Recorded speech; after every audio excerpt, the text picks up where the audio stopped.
Welcome to the Rooster Teeth Podcast. Welcome to the college basketball playoffs. So, I'm Burnie Burns. What do you think the team looks like out there tonight, well, Mr. Burns? look, I think the field looks great. You know, they look strong.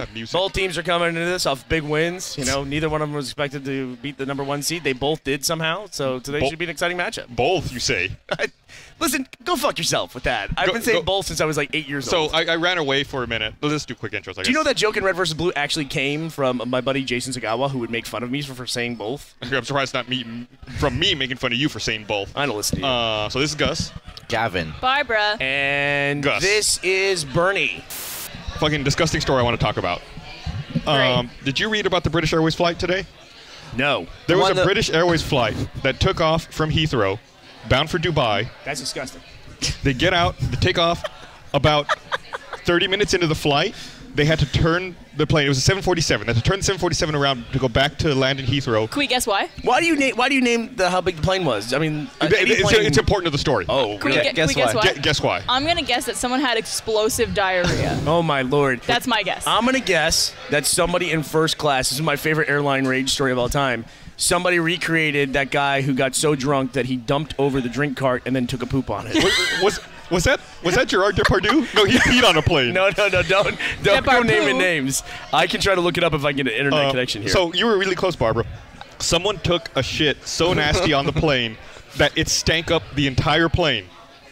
Really? They had to turn it around. The pilot had to come on the intercom and tell people, don't worry about that smell. It's not a technical problem. It's just liquefied human excrement. Wow. Where? Liquefied. Wait, did they actually know the person who did it, though? No. Because I would think about that. That is an epic shit. Can you imagine if turn you a plane around? If you took a poop and it was like delayed everyone's travel plans at spring break? One guy had to wait 15 hours for the next flight. Where's my cough button? What's that? One guy had to wait 15 hours for the next flight because they went back and they had to cancel the flight. What would be the reason for that? That you had to put on the reason why your plane was delayed?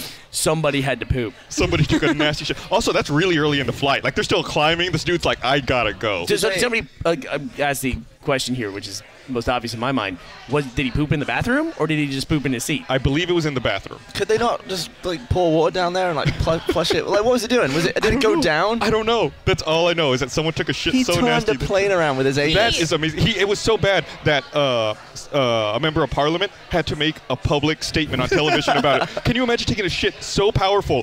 A politician has to get on TV and talk about it. What if it was just a really weird bet? Like a guy bet another guy was like, turn a plane around using only your anus. Go. And he just nailed it. Eat this entire box of X-Lax and let's see what happens. That's what he came up with, was that. I did so many better things. I assume he didn't use the courtesy flush or anything that you usually do when you shit in a public area. I don't area. think this shit would be contained by a courtesy flush. You need like a courtesy nuke in order to get rid of that. What these public areas you've been taking dumps in? No, I mean, anytime you take a crap in a public area, whether it's a plane or a restaurant. Let's address the issue that Gavin was bringing up here. Barbara Dunkelman. Yes. Do you poop in public? Absolutely. Really out in the open, like on a sidewalk? Oh, That's disgusting. Not in a public. No, I'm just kidding. So you would go to dinner and then just go and take a dump in the restaurant? If I have to, yeah, not just for fun. Gavin, what's wrong with that? No, I'm just asking because some people don't do that. Like Gavin is the person. I can't control my shit times. Yeah, I'm with Barbara.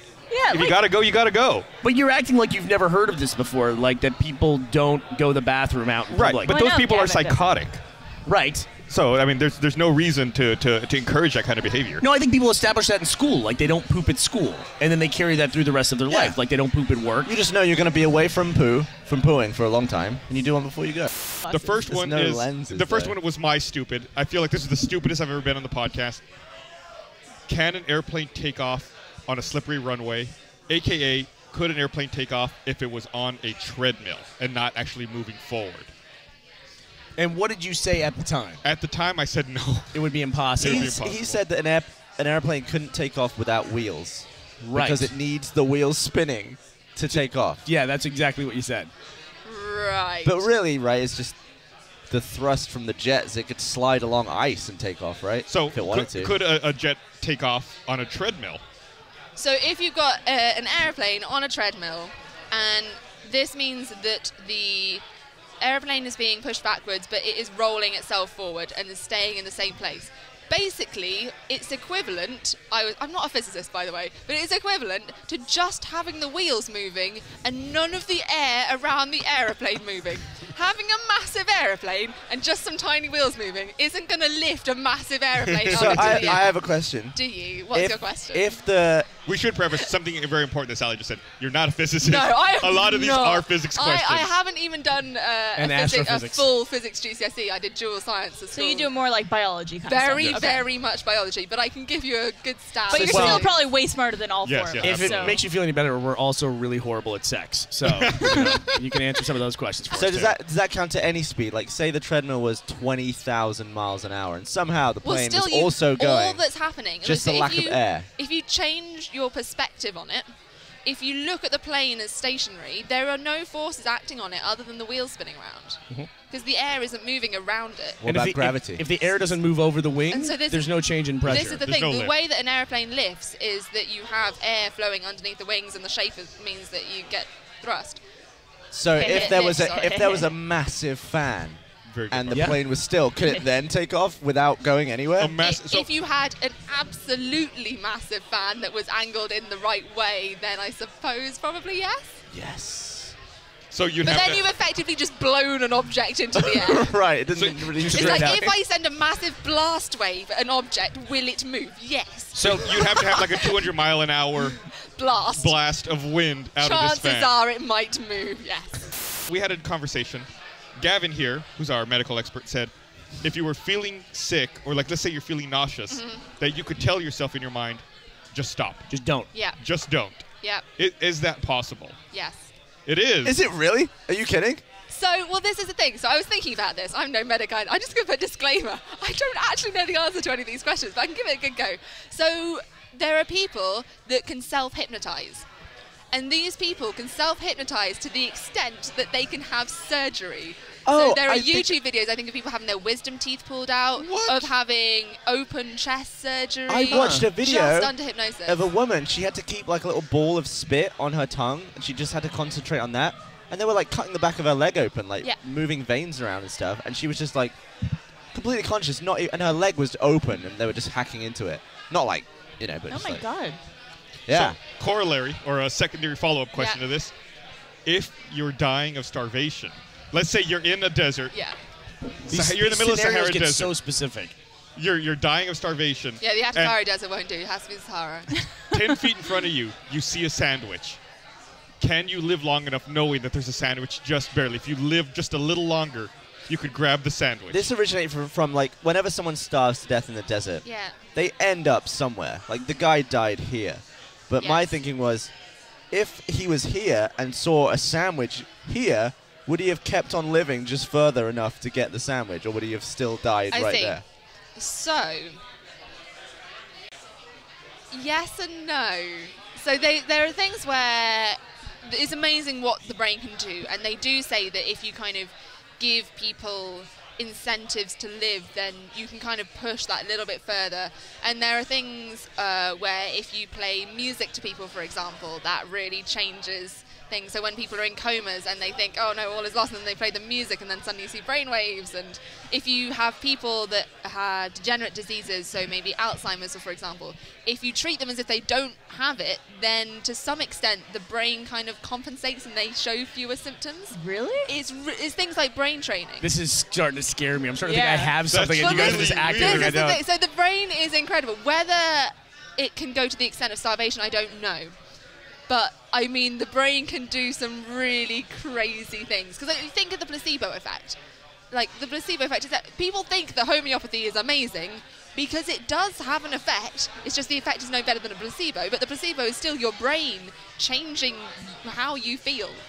And that's a pretty powerful thing. So, in a sense, maybe? I don't know. So, this one requires a little bit of setup. The basic question is, what is the speed of push? Oh, this is a really interesting question because I actually know the answer to this one. So the setup is, if you had a pole that was 1 light year long and you pushed it on one end, how long does it take the push to travel down the entire length of the pole to get to the other end?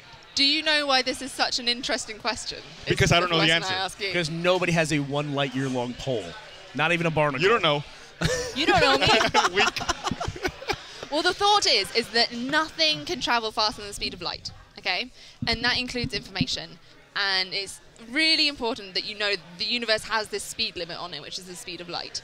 And so the thought was, well, if we have a pole that's 1 light year long, and we pushed it, and it instantaneously got pushed at the other end, that would mean that information was travelling instantaneously in the time it would take light, in a space that would take light a year to do. Right. Which means the information would be travelling faster than the speed of light, which wouldn't be possible. And so the reason that it's not is because actually what you're doing when you push is you're compressing the atoms in the material and sending a pressure wave all the way down the material. And pressure wave through a material is what sound is. So the pressure wave will only travel through the material at the speed of sound, and that's why it will take you much, much longer. Which, compared to the speed of light, is slow as hell. Yes. So, does that mean, say I have this pole that's a light year long. Right. I'm at one end like this, like ready to give it a right shove. And you're at the other end, bent over, and it's like right next to your anus. Go like ahead. This. Let me hold the table so you don't drop that. Would you let you me have my attention now. Would you let me shove it? If I have a light year to figure Yeah, more that than a out? light year, because if it moves at the speed of I sound. mean, obviously, it's nothing's gonna happen to you. But would I you have feel? a year. Would a you light feel? year's a year. Yeah, but you right? have more than a year. Would you Because feel it's not weird about traveling at it? the speed of light. Oh, yeah, I have more than a year. Yeah. You have, like, thousands of years. So my question is, how?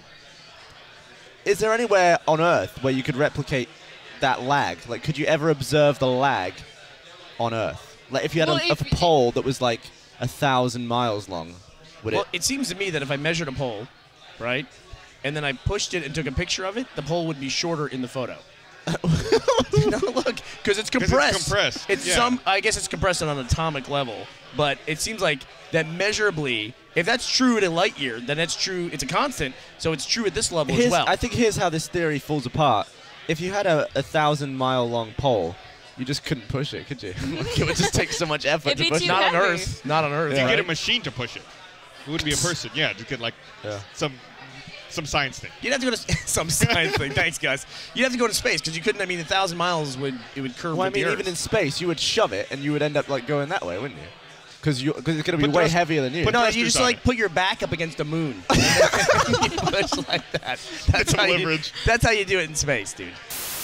How many senses do people have? Oh shit! I don't want to be involved Okay. in this conversation. I want to say, first of all, this conversation has been skewed as to what I was saying. I said that there's 5 senses one time. I said, well, the 5 human senses. Okay. Gavin corrected me, Yeah. and he said, you're absolutely wrong. There's more than 5 senses. And I said, how many are there? He goes, well, there's way more than 5. And I said, first of all, a sense is an arbitrary distinction. Calling something a sense. It's not like there's a classification. Yeah, but surely a sense is Well, you like, receive information I was- some way, and you learn about So how your surroundings well, you said there's from a sense of information. gravity, right? That was one of your classifications. Well, like you can sense which way up you are. But nobody can say how many senses there are. Even though they tell me that I'm wrong, that when I say there's 5, everyone else says, no, you're absolutely wrong. And I say, well, how many are there? They go, don't know. But more than 5. It's like if it's a solid answer and this distinction is something that you can apply to something, then you would know when you've run out of Well, senses. surely it's like how many colors are there? Nope. There's Nope. more than 5. Well, but how many are there? I'm not saying there's You 5 make a colors. valid point. I Gavin. think I do. Yeah, that was a pretty good. No, point. but listen, I mean, seriously, if you ask me, I'm trying to count in my head here, but if I said there's 7 colors, and you said, no, there's way more than that, you would essentially be right because you can have this refinement of colors, but guess what? There's really only 7 colors. There's really only Roy 3. G. There's only 3, right? Right, even that, you could even say there's just 3. There's I 3 have colors. a question. I have a question. Go ahead. What are you on about?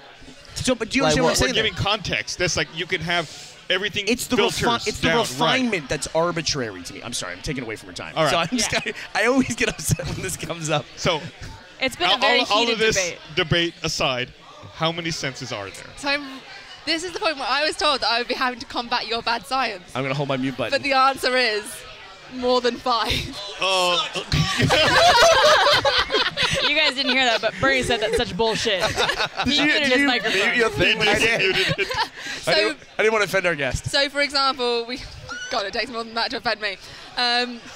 So we have proprioception, which is if you shut your eyes, you know where your arms are in relation to the rest of your body. And I was explaining stuff like this, like temperature and all Yeah, that other so- stuff. He was just saying that's feel, and it's the same thing as feeling. It's a refinement of the sense of touch.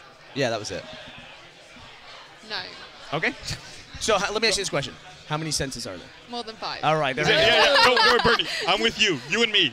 Right. We're together. But I mean, this is the thing. I mean, there are difficulties in how you classify things. And as humans, we do like to put things into little boxes. And as a biologist, you get into all kind of stuff with that. So someone who studies evolution were like, oh, what's a species? It's like, you're literally trying to take something that we have shown to be on a continuum and say, where does it start and where does it stop? You're always going to have problems. And with senses, I mean, you could say that sound is a special type of touch because actually it's how the pressure interacts with the cilia in your ears.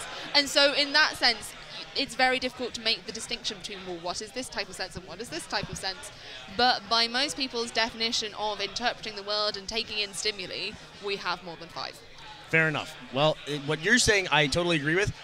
The thing that I reject is the fact that people tell me that I'm wrong about that, because that's the refinement that I choose to use. Right. I want you to be on every single podcast that we ever do from this point on. Only because she's proving you right. I want you to be here instead of him. You're like the smart version of him.